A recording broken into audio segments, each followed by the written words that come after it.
Next on the agenda, we have a case study presentation on transforming contract management, Emiza's success story with Zoho. And in order to talk about this, I would like to call Ali Shabdar, who is the Regional Director of Middle East and Africa at Zoho. Can we please have Ali on the stage? Mr. Shabdar, here you go.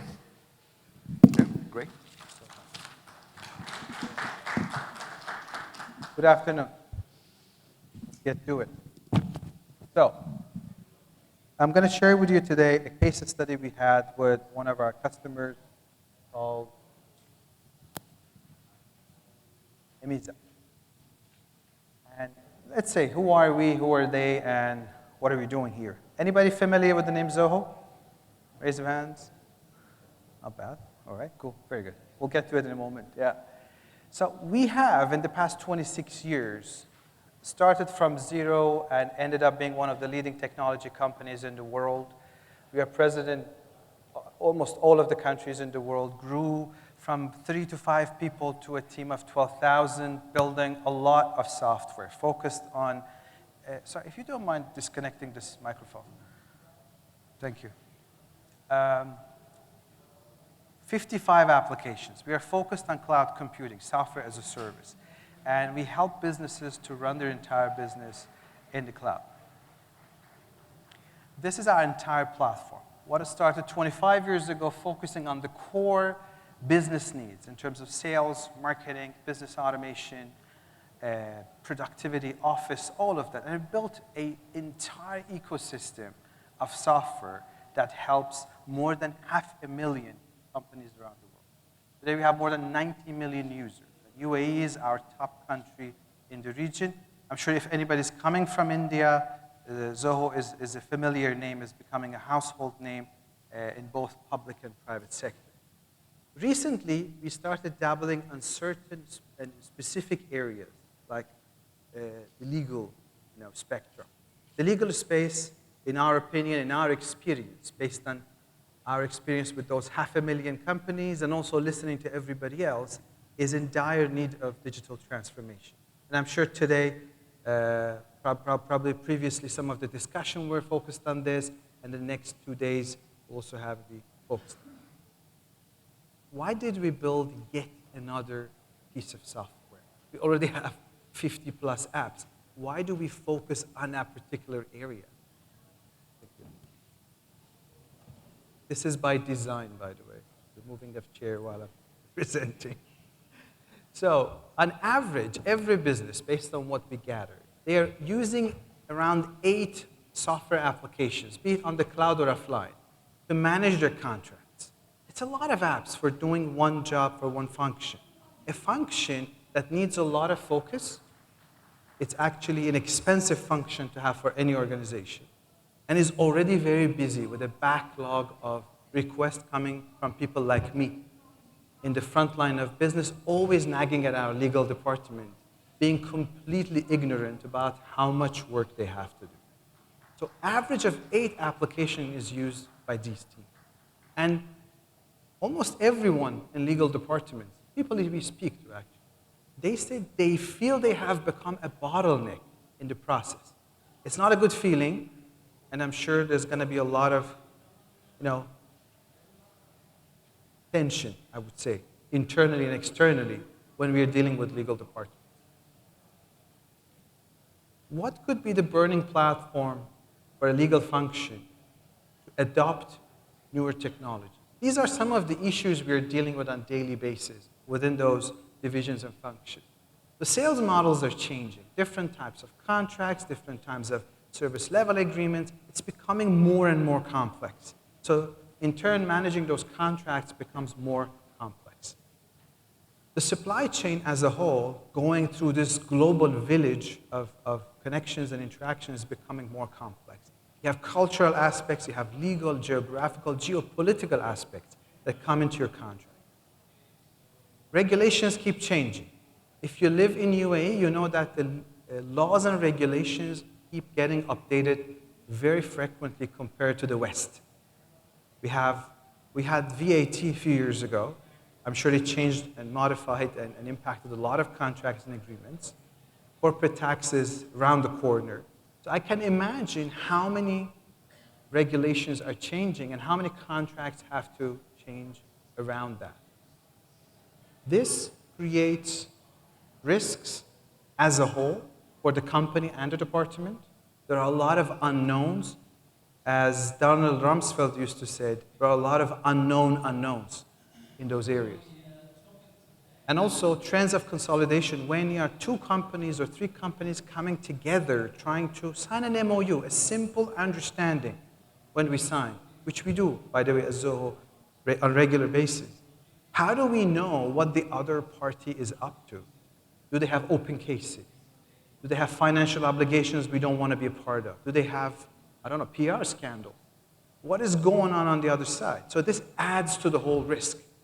And it becomes a part of the factors that allows us to say, okay, adopt a new technology, a new platform. Now, this company, Emiza, was a leading logistics company back in India, more than 3,000 people actually working for them. Why did they want a contract lifecycle management software? Let's delve into it and see how and if it helped them. Looking at the average life cycle of a contract, which is a dizzying process from the time someone decides to draft it, and unfortunately usually starts with a Word document being emailed around the organization in an endless spiral of back and forth email. Internal approvals. Then you send it outside for negotiation. Back and forth, back and forth. You end up executing it 6 months later, and you have to keep a tab on the obligations mentioned within the contract. And in the meantime, people keep changing. The manager leaves, the organization changes, there's a merger and acquisition happening. So amendments come into effect, be it from external factors like new laws and regulations or internal policy changes. And there comes the renewals. Basically, renewal of anything, any sort of legal document, it becomes an interesting bottleneck. It's so obvious that we need to follow up with people, but it's really difficult to keep on top of that. So all of this happens, and a lot of data points are generated. And if we ask today, I mean, respect members of the audience, I think you're representing the legal industry. If you, as a decision maker or influencer, can open your computer and spend a few seconds and see what is going on as live in your legal ecosystem of contracts flying around and who needs renewal and what's happening there and et cetera, I'm guessing the answer will not be very high in terms of, yes, we know what's going on, up to the minute or at least for the past week. It won't be that live. And it is understandable. It is absolutely understandable. So those are the apps I said an average company is using. And Emiza, our customer, was no exception. They were using a word processor, understandably, to draft and create the contract, send it around with emails, use electronic signatures to get signatures, spreadsheets to track the rest of the data or the metadata, and using a document management software, of course, for the whole document management of it, and calendars to remind them what's going on and who needs renewal. If you look at this picture here, it's actually a very innovative and digitalized company by itself. I'm sure if you go back in memory, you'll see that a lot of your own customers, probably your own organization, not using a document management software, either properly or not at all. Probably they're not still using digital signatures, although it is highly adopted by the legal system around the world. I learned today from our own team that our Zoho contracts is supporting 150 countries in terms of digital signatures. I thought this could be a handful. So what they did, and I mentioned that they are actually based out of Mumbai, India, in the logistics industry. 3 main areas they identified that they had an issue, and that's how they reach out to us. Contracts lifecycle takes a lot of time. It becomes inefficient, poses a lot of risk. Renewals are missed, naturally. And then ensuring compliance becomes a problem, internally and externally. How to stay compliant with our own policies and also laws and regulations of the country. Those lead to very obvious problems. Some of them are operational cost is increasing, which in turn adds to the risk. And some of these risks are due to the weaknesses of the current processes and systems or the threats of missing information, errors and omissions, etc., etc. And then a slow system leads to lost contracts. We can't keep on top of our business. Inability to access critical information. Because first of all, information is scattered. If I want the second copy of contract X, it's literally on the desktop of the laptop of one of the paralegals. Probably sent around 15 times, but who's going to go back and search in our emails? It's an impossible task to accomplish. So all of these are some of the key problems that this company has encountered. How did we solve it? With our holistic approach, contract management. Streamlining the entire contract lifecycle. You remember the lifecycle. Of course, mitigating risk by making sure information is stored properly, the process is managed properly, everything is closely monitored, which in turn gives us a lot of accurate insights.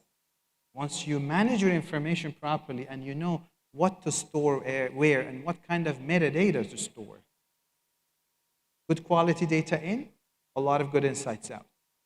And of course, one of the byproducts becomes improved compliance. Now, one thing is also worth mentioning is that within such process, people within the organization and outside the organization also become more compliant. There's a lot of transparency in a process like this. And if you can onboard your people and your customers properly, you can go through a very painless change process. It contributes, it's a ripple effect of let's say, a chain reaction of positive things that are happening. So, how did our particular product, Zoho Contract, help them? We gave them a solution that allowed them to do self-service contract authoring. We have that tool. You can draft it from inside the software. You don't need to bring Microsoft Word or Zoho Writer, although you can, if you like. You can even bring a PDF document from 10 years ago. Automating workflows, very important for approvals and tracking of data. Built-in e-signature capability, obviously, which is approved in 150 countries. Central content repository. Data is not in people's inboxes, or worse, WhatsApp numbers. That is a nightmare scenario for us when we see legal documents, personal information are shared across on WhatsApp or other messaging applications. You need a link to your data to be shared. That data, that piece of information is in a central repository, secure, behind a lot of security and privacy measures. So that led to reduced contract cycle times, more money, and improved efficiency and visibility, which means more money again. Automated renewal reminders, very easy workflow, but often not used. And obligation management, again, impact on revenue in a positive way. And also business relationships. When I receive an automated and kind and friendly reminder from my principal company as a supplier that, dear so-and-so, our contract is about to end. Let's book a meeting, review the renewed contract, etc. I'll be like, okay, I'm dealing with a bunch of professional guys. It's not like a rushed phone call 24 hours before the contract or after the contract is expired. Central audit system, of course, leads to better security and compliance and accountability. You put one person in charge of the repository or a team in charge of the repository, you know where to go if something goes wrong. If things are on people's desktops, good luck. So a lot of benefits, and these were some of the top ones that even they mentioned it and appreciated. One of the key benefits for them translated into speed to market by 50%. They cut it by 50%.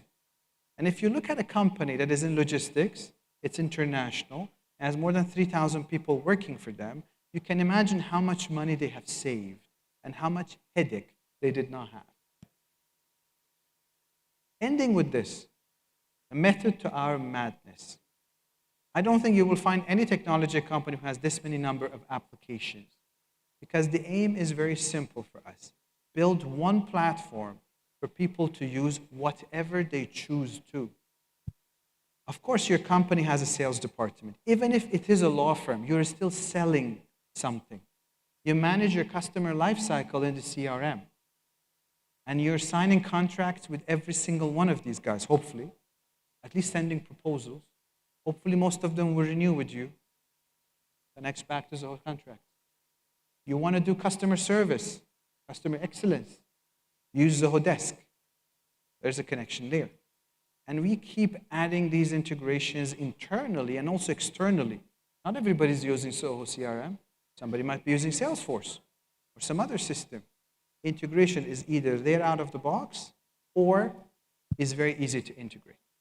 We keep adding new features and integrations, as I mentioned, some of which that are very focused specifically recently, of course, are about AI. The integration with ChatGPT is coming in the next few months, means that you will have your artificial assistant to help you digest the content better, create summaries, author content, and learn from you what is your tone and approach to the whole business, and also help you. And we're adding more features as we come. ChatGPT is just an integration. In the background, this ecosystem is being run by its own AI engine, which is improving day by day. And our religious focus on privacy and data protection helps us serve you better in a way that your data, which belongs to you, by the way, we're just custodian of it, is protected behind a very, very strict, I would call it a firewall of security, privacy, and compliance. That's about it, about our platform. We have around 3 minutes, 45 seconds. I'll be happy to answer any questions. That is not a legal question, because it's completely out of my forte. But in terms of the business or the software feature, I'm available, our team is available right now, or we have a booth to your left. We'll be more than happy to help. Any questions? Lovely. Thank you. Thank you so much, Mr. Shabdar.